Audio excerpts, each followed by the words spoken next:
กินข้าวสวยน้ำน้องๆเด้อมื้อนี้ได้แล้วไหมเอ่ยค่อยบอกกินเค็ม สั่งตำมังหุงกับปิ้งปลาพี่น้องอาหารข้างถนนปิ้งปลานี่กินข้าวสวยน้ำน้องๆมื้อนี้โอ้บ่อนนี้พี่น้อง โอ้ประตูกระเจ้าล็อกไว้ เพราะว่ามันเป็นน้องๆเพิ่นเสงแล้วเมื่อไรเด้ปิดเทอมแล้วแต่ว่าเด็กๆนี่ยังบอกกลับบ้านยังอยู่ที่หอพักอยู่เอารถเข้าบ่ได้เขาล็อกประตูไว้เมื่อเลยน้องบอกให้เพื่อนปีนดีแต่ว่ามาเห็นป้องนี้พอไปได้อยู่วันนี้เพื่อนสิไปกินข้าวน้ำน้องๆเด้อพี่น้อง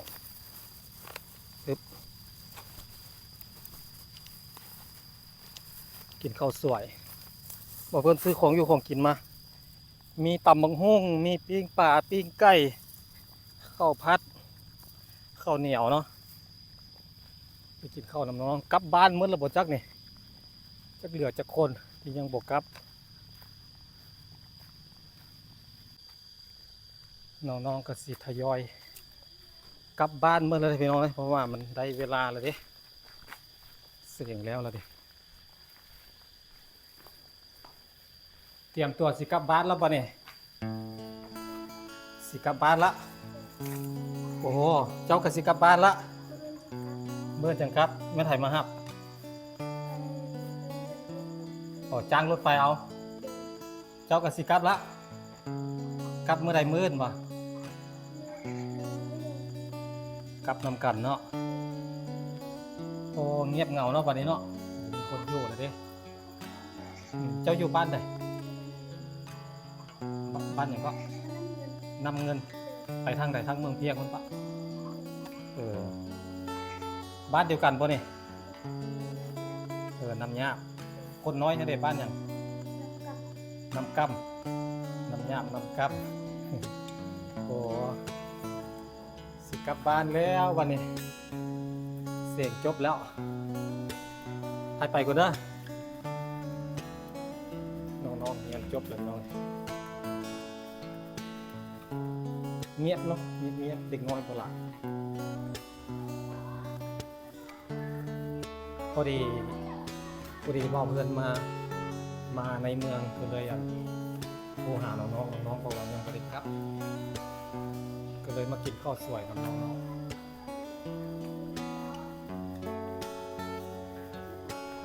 จ้าเอ โอ้อยู่ปะไก่ๆก็ยังตื่น สบายดีทุกคนโอ้โหกินข้าวสวยหรือยังกินนี่อีกเนาะเตรียมตัวสิกลับบ้านเลยได้หนิเนาะต่างคนต่างแยกย้ายกันไปเติบโต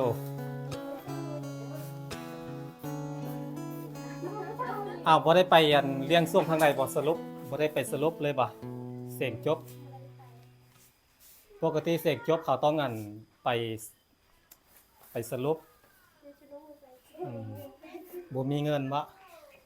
ไปสรุปจักหน่อยก่อนจักเมื่อจังแยกย้ายกันสิพากันกลับเมื่อใดนี่กลับมื้อนี้เลยน้องดาวได้กลับเมื่อใดยังบ่ฮู้ถ้าเบิ่งรายชื่อก่อนว่าเสียงขึ้นหรือเสียงตกเสียงแล้วเนาะเอายังม.7 กับม.4เจ้าอยู่ม.4 เจ้าอยู่ม.5เจ้าอยู่กับไผสบัดนี่อ๋ออยู่กับเบิดอันนั้นเนาะเหลือจักคนซั่นปันนี้อยู่นี่บ่ม.7 กับม.4เหลือจักคนอยู่นี่ยังได้4 คนเนี่ยยังเจ้าแล้วก็ยังน้องไปเย่งนี่ไปเย่งกับน้องอันผู้นึงอยู่นั่นรอผู้อันสีมอนน้องสีมอนนำเนาะโอ้โหเหงาแล้วบัดนี้เหงาแล้วสิเจ้าบัดนี้บ่มีคนอยู่นำบ่มีแล้วแปลกๆแล้วบัดนี้น้องๆก็สิกลับเมื่อแล้วนี่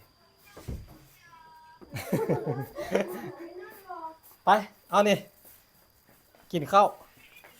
ไอ้ซื้อของกินมา น่าจะพอกินอยู่หรอกปันกันกินได้ก็สิกินน้ำยังน้องหนาวของน้องคนนี้ กินข้าวก็จังเมื่อฟ้าวปะพอยังพอมาครับกินข้าวก็จังเมื่อ น้องยงเอไปแล้ว ยงเอไปละโอ้ไปโบราณมาบ่ครอบเลย มาบ่ทันน้อง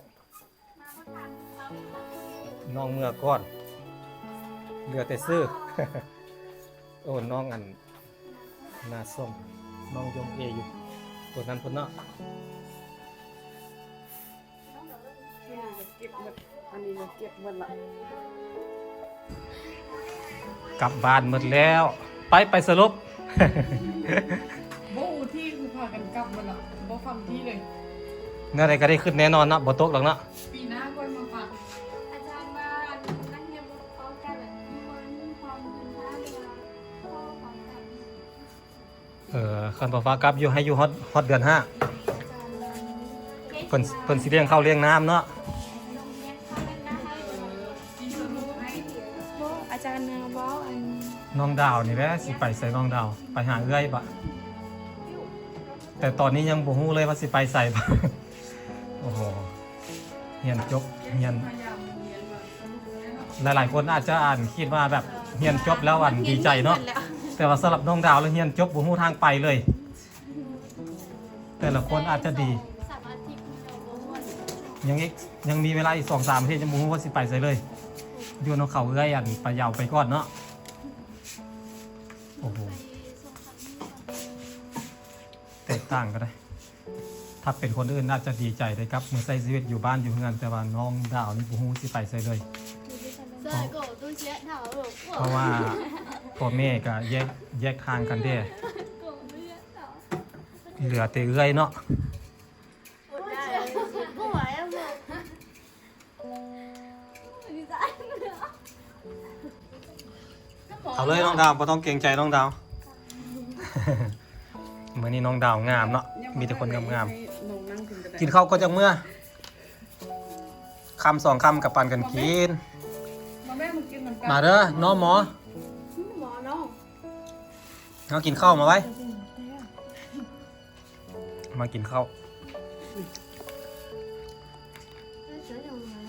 มาแม่มากินข้าวบอกกินวะรับบอกกินโอเคมาเด้อทุกคนเด้อกินข้าวนำกันเด้อกินข้าวสวย อันข้าวเหนียวหมอจั่วเนาะหมอจั่วข้าวเจ้าเนาะแม่นบักหมอเบาข้าวเหนียวเนาะ กินข้าวกับใส่หมว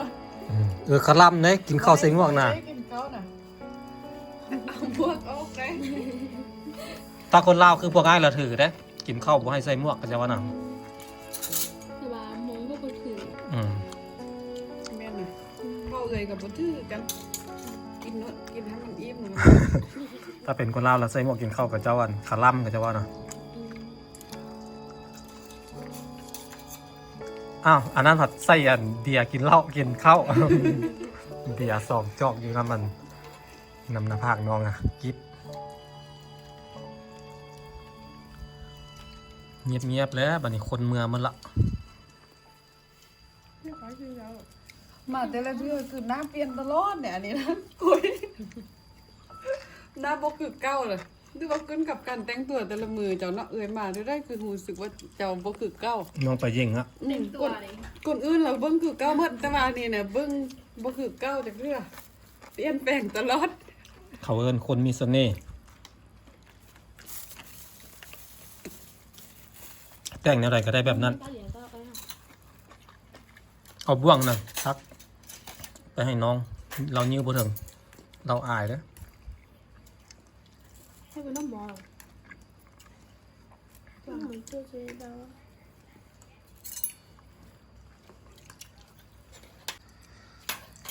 แปลกๆแล้วบัดนี้ อยู่แบบหลายๆคนอยู่ซื่อๆหมู่นี่เหมือนแบบอยู่ผู้เดียวสิยานนะ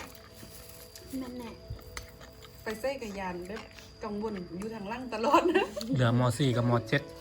ยังบ่ทันได้เสียงเดือน5พุ่นแล้วเนาะท้ายเดือน6ม .7 เสียงน้ำหลังม .4 เด้เนาะ เลย เดือน5แล้วนี่10มื้อนี่ ม .4 เสียงก่อน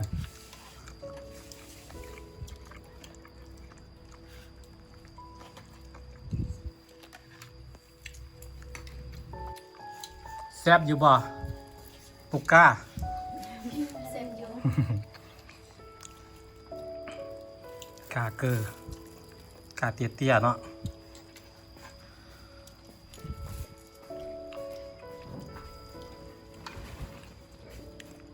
กินหลายคนแซ่บไหมเอาหลายคนอันนี้เอาไปไม่เข้าเนี่ยไปให้อันกระเจ้ามีอยู่เนาะเอาไปยี่เนี่ยไอพอละอิ่มละกินรสพวกน้องอะ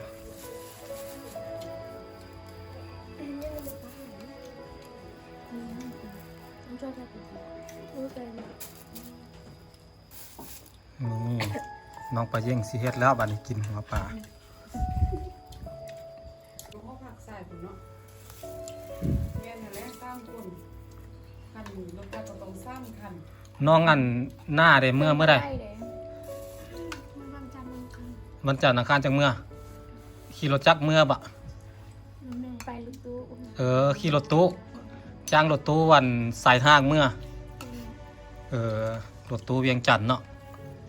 สายยาวเวียงจันทน์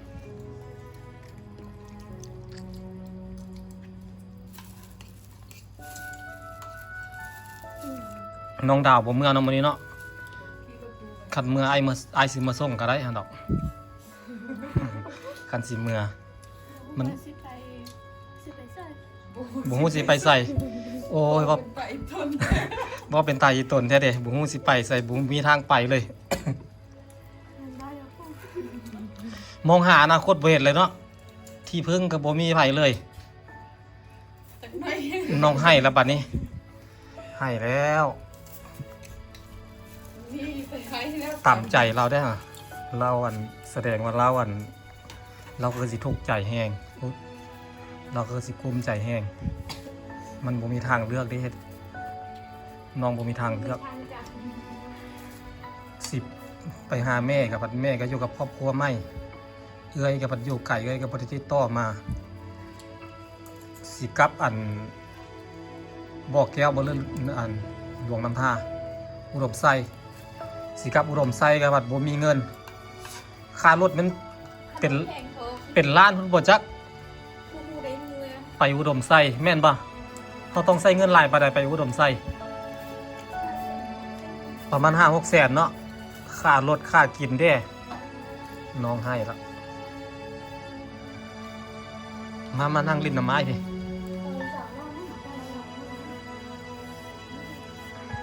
ไทยตนเนาะ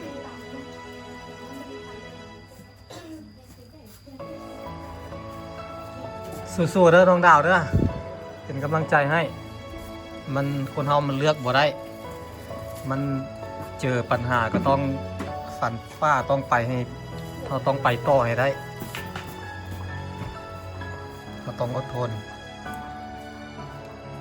ยังมีหลายคนที่ยัน อาจารย์ว่า เขาถูกข์ยากเขาลำบากกว่าเขาแห้งมีหลาย บางคนก็มือตีนบ่ครบก็มีเนาะพ่อแม่ก็ทิ่มไปก็มีหลายคนเฮานี่ยังถือว่าโชคดีอยู่ยังถือว่าโชคดีแล้วเฮาได้เกิดมาเป็นคนบ่ต้องน้อยใจได้ท้อได้แต่อย่าถอย อาจารย์ว่ายุ่งเย็นนี้ก็ได้ถ้าพายุเราก็ได้ที่ว่าอยู่คนเดียวเราก็ย้านแน่นอน อืม บ่มีเขาอยู่ อาจารย์บอกว่าบ่มีทางไปก็อยู่โรงเรียนได้ก็เจ้าก็สิให้ข้าวให้น้ำกินอยู่เนาะ เขาให้เงินก็ให้นำ ให้เดือนเท่าไหร่เงิน บ่ได้งูเดือนแต่ว่าอันเปลี่ยนเข้าจูไอเงินจบอันปีไกลปีก้อนนั่นน่ะเขาก็อยู่แล้วก็ได้เงินแต่ว่าก็ได้เล่นงัวอยู่เฮียนนี่น่ะ เบิ่งงัวให้อาจารย์ อืม แล้วเจ้าเคยได้บ่ บ่เคยเนาะ ได้บ่ฮอดบ่300,000 400,000 500,000 หอก ประมาณนี้เนาะ เลย ก็ถือว่าพอบรรเทาเนาะ พอได้ไปเรื่อยๆเนาะ นั่นน่ะ อ๋อ น่าจะอยู่นี่ได้ น่าจะอยู่นี่ประมาณอาทิตย์2อาทิตย์3อาทิตย์ยังบ่ฮู้เลยเนาะน้องดาวเนาะ เพราะว่าน้องเคยเว้าปันเว้าเพื่อนฟังแล้วแม่นน่าจะได้ไปหาเอื้อยเพชรเวียงน้ำเอื้อยเราอยู่อันอยู่ใส่ก็ใส่แดนจีนนะ อยู่จีนอยู่อันนั้นเป็นอยู่บ่เต็น บ่เต็น เลย ใส่แผ่นกิน เอาแล้วเท้าอันนี้แก่นเท้าอันนี้แม่นหยังเขาเอิ้นหยังซะบ่แม่นหยังซะนี่ แต่ บ่แตน บ่เต็น ตัวนี้บ่แตน บ่เต็นอันนั้นไปทางลูกลงทาง ทางนี้ละบ่เต็นเออบ่เต็นนี่อยู่แขวงหยัง แข่งโบแก้วลงน้ำทาง ลงน้ำท่าอ๋อบ่อเต้นอยู่แขวงลงน้ำท่าติดกับพงศาลีเนาะ เส้นน่ะนะ เออแม่นแหละก็สิใช้เงินประมาณนั้น6-7 แสนประมาณเกือบล้านพอแล้วเนาะค่ากินค่าอยู่เด้ที่น้องบอกว่า5 แสน6 แสนนี่เฉพาะค่ารถ พันโลก็ให้จ้างเงินนี่ไป เฉพาะค่ารถซื่อ ไปใส่อุดมใส่ทั้งหมด ๆไปบ่อเต้น โบเต็น ประมาณนี้ ทีนี้ขึ้นไปลงผ่านกับเส้นนะ แพงกว่าแล้วตัวนี้นะ ซ่อมเส้นเนาะ เมื่อตอนอันน้องอันกลับร้านน่ะป้าเที่ยวรอเส้นนะคะแล้ว เจ้าไปนี่ไปปักเที่ยวนี่5 แสนฮะ อ่า โอ้โหจากนี้ไปหาได้ อันนี้ไปอันแควลูก บ่ อัน อัน นี้ไป เขาซีนในราคาเต็มก่อนแบบเขานั่งตั้งนึงแล้วก็เลยให้เขาจ่ายแบบถ้าเขาขึ้นรถหุ้งซ่าเขาก็จ่ายเต็มราคาหุ้งซ่าเขาไปเมืองเงินก็จ่ายเต็มราคาเมืองเงินสินะถึงเขาสิลงใส่กระแต เขาก็สิลดให้เล็กๆน้อยๆแต่ลดหลายบ่ได้ ถ้าเขาขึ้นระหวางทางแล้วเขาลดให้ แต่ถ้าเขาไปขึ้นคิวแล้วเขาบ่ลดเขาไล่ ก็ไรราคาแพง อ๋อ มันจะเป็นแบบนั้นขึ้นรถนะ อืม แพงกว่าแล้วตัวนี้เข้าว่าน้ำมันแพงแล้วก็แพงขึ้นไม่ ตัวอย่างคืออันเขาไปทางไตทางไหน อืม เขาสิลงคำม่วน แต่ว่าเขาขึ้นรถปักเซ่นะเขาได้เสียปีรถปักเซ่ได้เขาได้เสียปีรถคำม่วนได้มันเป็นแบบนั้นเขาได้เสียเต็ม แต่ว่าเขาเมื่อแต่เรื่องเขาเมื่อแต่รถคำม่วน แม่ เพราะว่ามันลดหลายอยู่คิวรถพี่ตนแต่น้องดาวนี่แล้วเนาะหาทางซอยน้องได้เนาะนี่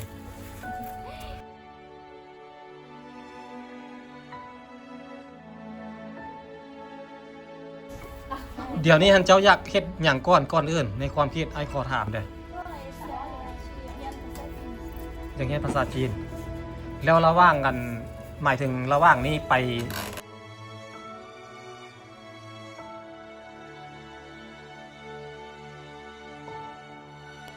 หาเปิดเทอมนี้เนาะจากเรียนภาษาจีนเป็นเรียกเสริมเนาะถ้าเลือกได้เนาะถ้ามีคนซัพพอร์ตหรือว่ามีคนสนับสนุนเนาะอย่างเช่นแบบเอื้อยอ้ายบ่พ่อแม่บ่พี่น้องบ่แบบนี้เนาะอยากเรียนภาษาจีนเรียนภาษาจีนแล้วเราจะไปหาเฮ็ดเวียกง่ายแม่นปะเฮ็ดเวียกกับคนจีนมันสิง่ายเพราะว่าคนจีนอยู่บ้านเฮาหลายแล้วสมมติอันประเด็นนี้มันบ่มีโอกาสแล้วนี่ตัดไปนี่ยังคิดหยังอีกอยากไปใส่บ่ฮู้สิไปใส่แล้วเอ้ยเด้แล้วอันที่เจ้าบอกว่าจะไปหาเอ้ยยังได้ซะเอ้ยแล้วบ่ได้ใดเอ้ยเปล่าผัวแล้วสิไปหาเขาก็เกรงใจเนาะเขาอยู่กับผัวแล้วไปหาเฮ็ดเวียกก็ปัดบ่มีเวียกเฮ็ดเนาะ ไปเซิร์ชเลยว่าน้องจะท่านเรียนให้เราแล้วแต่ว่าเราไปเซิร์ชขึ้นนึงเราทนไร อืม มัน นักเมื่อยโพด เขาเอาอัน เขาว่าบ่ม่วน โฮมวันเดย์เขาก็ แม่นแหละ เอาอันอยากให้เดย์เรา มันสิเป็นแบบนั้นแหละสังคมอันภายนอกโลกภายนอกอะนะมันบ่คืออันนั่นได้ เราเข้าไปลงเพื่อนนึงเหรอเขาว่าเข้าไปลงซื้ออะไรใจายเงินแต่แบบไปลง ลอง ซื้ ลองห้านได้ อันดิจ็อกอันนี้ อ๋อแล้วอันบ้านเกิดเด้ซะบ้านเกิดนี้อันอุดมไส้แล้วสมมติว่ากลับเมื่อบ้านเกิดได้บ่มีคนสิอยู่นำได้บ่หมายถึงพี่น้องหั่นน่ะ ไปอยู่นำไม่เท่าไม่เท่า อยู่นำแม่เฒ่าแม่ของพ่อเนาะ บอกไม่ยาก แม่ของแม่เนาะแม่เฒ่า ถ้าแม่ของพ่อต้องแม่ย่าไอ้หลงอ๋อต้องไปอยู่นำแม่เฒ่าเนาะอืมแล้วน้องอยากกลับอยู่บ่ซะอยากกลับอุดมไส้สำซาอันเปิดโรงเรียนแม่นบ่ แม่ ใช้เงินประมาณเท่าไหร่ประมาณ ประมาณ 6 แสนเป็นป่ะ แม่น่ะ ประมาณ6 แสนนี่เฉพาะค่ารถ ค่ารถ กับเฟอร์ถ้วยเดียวแม่เนาะประมาณนี้อย่างน้อยมันต้องดีแท้ต้องอยากกินน้ำกินอย่างมันต้องมีเงินประมาณล้านเนาะ แม่น่ะ ประมาณ1,000 กว่าบาทค่ารถไปมาอันที่บอกว่าจะไปหาเอ้ยฮันเมื่อโอกาสแล้วบ่ได้ไปแล้วแม่นป่ะ เงินแล้ว แสดงว่ามีทางเดียวอะคือกลับบ้านไม่เท่า ไม่เท่า ไปหาแม่กับผัดแม่ก็สร้างครอบครัวใหม่แล้วเนาะ แม่น่ะ มันก็บ่คืออันบ่คือเก่าเลยอะบ่เป็นอย่างเด้อบ่เป็นอย่างเด้อ ไอ้เข้าใจอยู่ไอ้ก็อีตนอยู่ไอ้หาทางซอย ยากเลย อีตนเราเนาะถือว่าเราคือเราคิดหลายเด้อเราเป็นคนคิดหลายเพราะว่ามันแบบคนเฮาเวลาเฮาบ่มีไผแล้วอะนะมันจดมุมขนาดเนาะไอ้เข้าใจเลยมันแบบแนมหาไผบ่มีทางออกอะนะมันทางตันอะนะ ทาง บ่มีคนที่สิเป็นแบบเสาหลักให้ได้พึ่งพาได้อะนะแล้วลำพังเฮาก็ยังบ่สามารถที่จะเติบโตพอที่สิเลี้ยงตัวเองได้อะนะ แม่ ประมาณนั้นนะความฝันที่อยากเฮียนต่อกับผัดอยากเฮียน อยากไปหาเวียกเฮ็ดกับผัดโลกกับผัดใจให้กับเฮานำแด้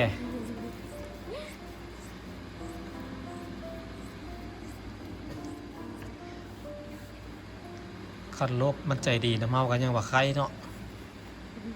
น้องหน้าเด้กลับเมื่อบ้านแล้วเฮ็ดหยังปะเนี่ย แต่ว่าเราชิไปที่เดียก กลับไปเฮ็ดเวียกหยังเฮ็ดให้เฮ็ดสวน ไปหาเวียกเฮ็ดเนาะอืม เฮ็ดเดียกซ่อมเรือไม่ใช่ไหม ซัมซาได้เฮียนต่อซัมซาเข้าของเฮียนระยะเวลา3 เดือนเนาะคันคือแถวบ้านอ้ายยังใครได้ปานอ้ายยังบ่ติดฝั่งไทยแล้วมันไปง่ายมาง่าย3 เดือนข้ามไปเฮ็ดเวียกอยู่ไทยแล้วก็เปิดเทอมก็กลับคืนมาแบบนี้นะแต่ว่าอยู่นี่บ่ค่อยมี มันบ่มีคนฮู้จักบ่มีคนฮู้จักแล้วก็บ่มีคนแนะนำบ่มีคนพาไปเนาะ แม่นน่ะเราก็บ่ฮู้เลยเราก็ บ่ฮู้แน่คันสิไปเสี่ยงไปก็พัดเฮา ก็ยันเนาะ ย้านเฮาเป็นผู้หญิง แม่นยันคือ คนคือแถวบ้านอ้ายยังว่าใครบ้านอ้ายคนไปไทยหลายเด้หมู่คู่ก็หลายให้คนหางานเฮ็ดหาเวียกให้เฮ็ด จะอยู่นี่ไปโล อยู่บ้านเฮาบ่มีทางเลือกเลยสิเนี่ยเอา